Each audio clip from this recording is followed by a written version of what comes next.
previous video, how have I been keeping myself entertained over the last few months? Still playing Sailors. Right, yes.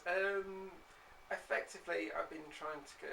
One of them was to try and keep my brain in. Because I was feeling very, very fuzzy on morphine, I didn't realise how much morphine was affecting me, so I thought it was my brain that was the problem, but it was the morphine. So I was keeping myself entertained. I was playing Patience almost constantly on the computer, and doing very, very, very, very well at it. But I've now progressed on to other things, and I'm finding the long-term strategy games more appealing at the moment. So keeping myself entertained. I've been reading. I've been watching various sci-fi and fantasy series. I've been rewatching Rome. I've been rewatching Sherlock, the UK-based modern version of Sherlock, which I've enjoyed a lot. I've been playing Settlers. Yeah. Well, I found Stone. I've been playing Settlers a lot. It's an online game. I think it's thesettlersonline.com. I've been enjoying that a hell of a lot. It's good fun. It's a long-term strategy game that you can play a little bit, walk away, go and do other stuff.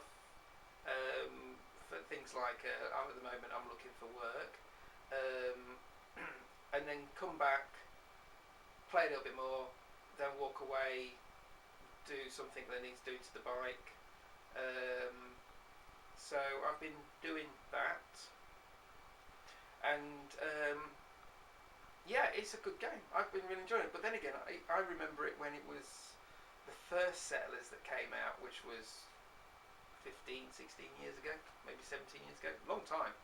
And I remember that, so that's why I started playing it. And I've been playing Battle Pirates as well, which is another long term. You can do a little bit, you can walk away, you can go and do other stuff, you can watch something, and go back to it and play a little bit more. So it's not one you've got to be there 24 hours a day, 7 days a week to work.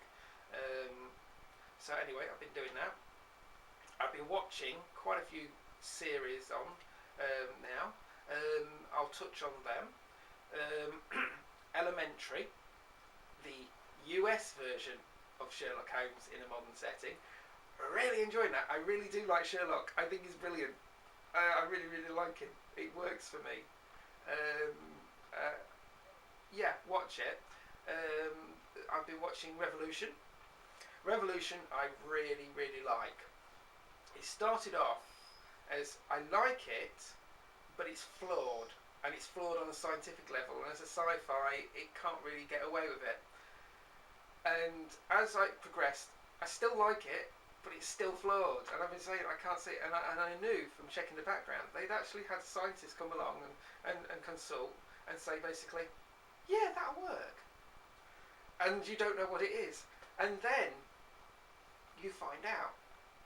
And when I found out, when you realise what's happening, you go, yeah, that'll work, and it works. It works really, really well.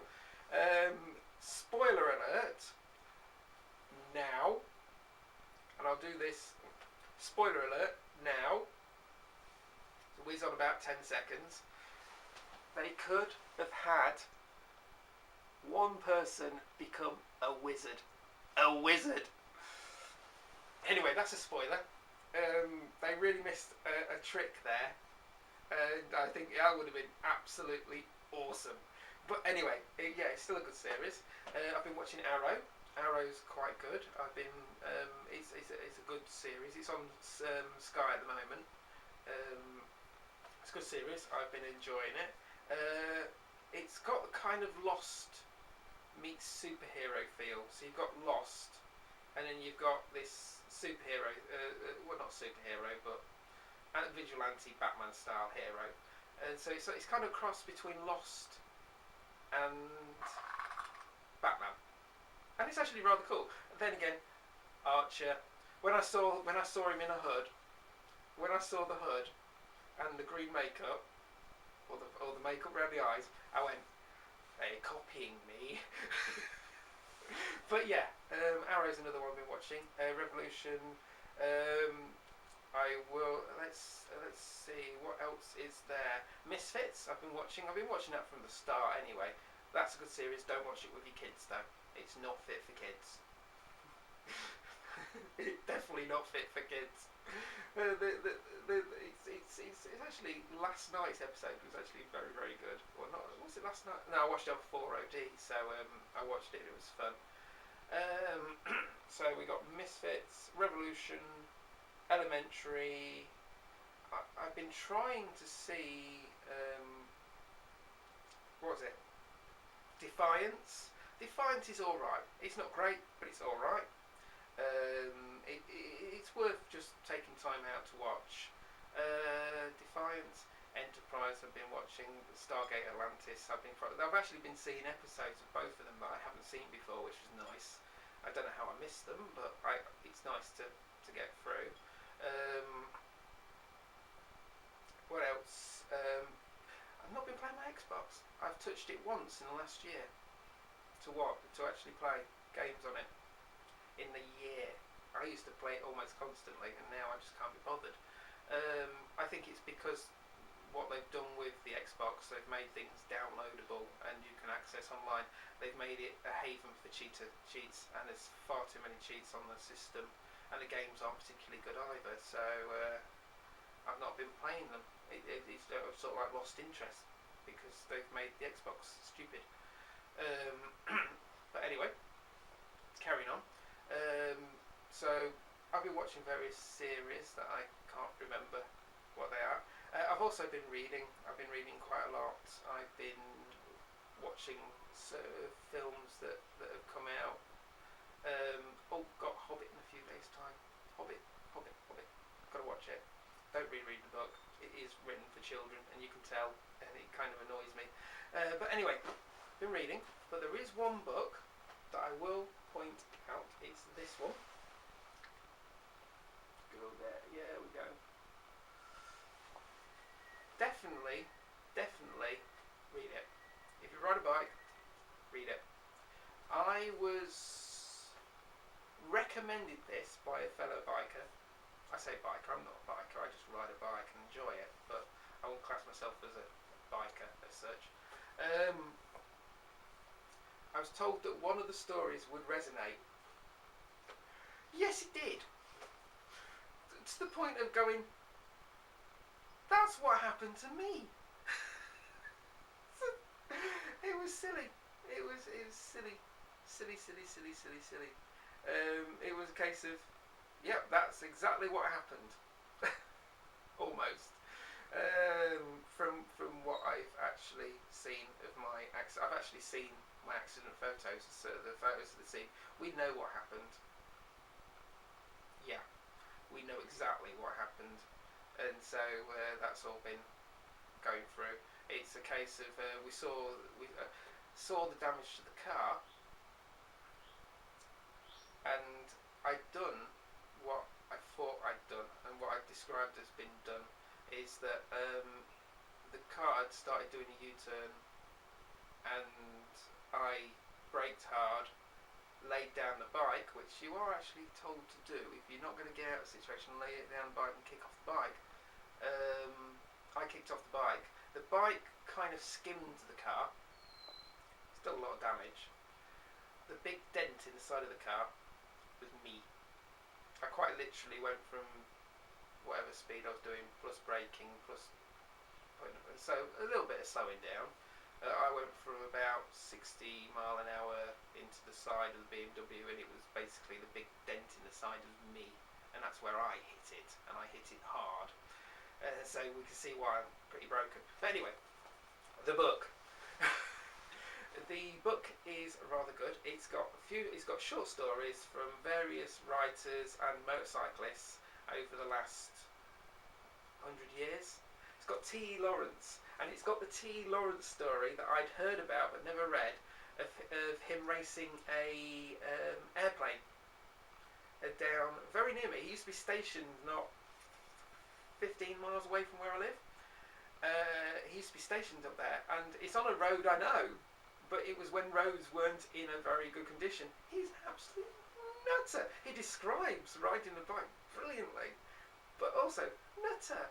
You can see why he ended up the way he ended up, which was crashing into a hedge, apparently, trying to avoid a car or kids or something like that. That's a conspiracy theory, but he basically lost control. But roads back then were awful, and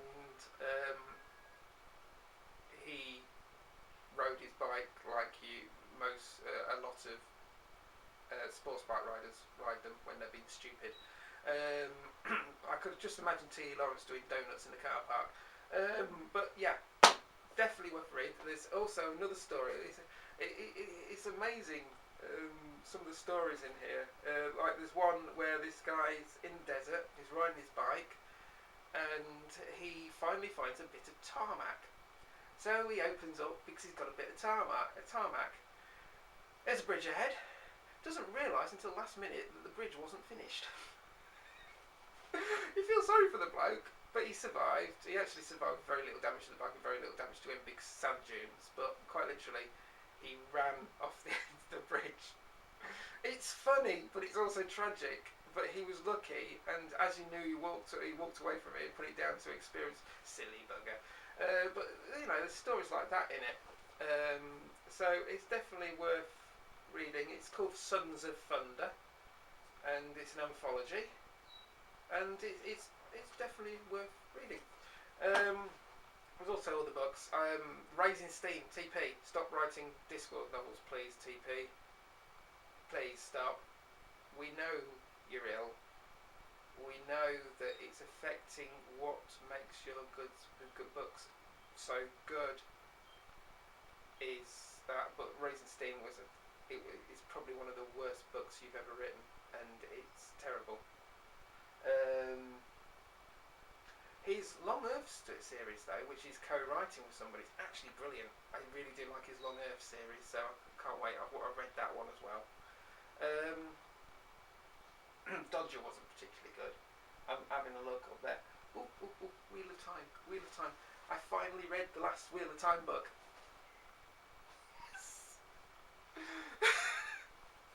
Oh, yes. It ended exactly how I expected it to end. Sort of. It reminded me of the end of Good Omens, strangely enough, to TP and Robert Jordan. Yeah, the end of Wheel of Time reminded me of the end. I say it's Wheel of Time. It's the very last book. There's about 14 books. He's been dead for 2 of them. But the very end of Wheel of Time reminded me of the very end of Good Omens. So yeah, it worked.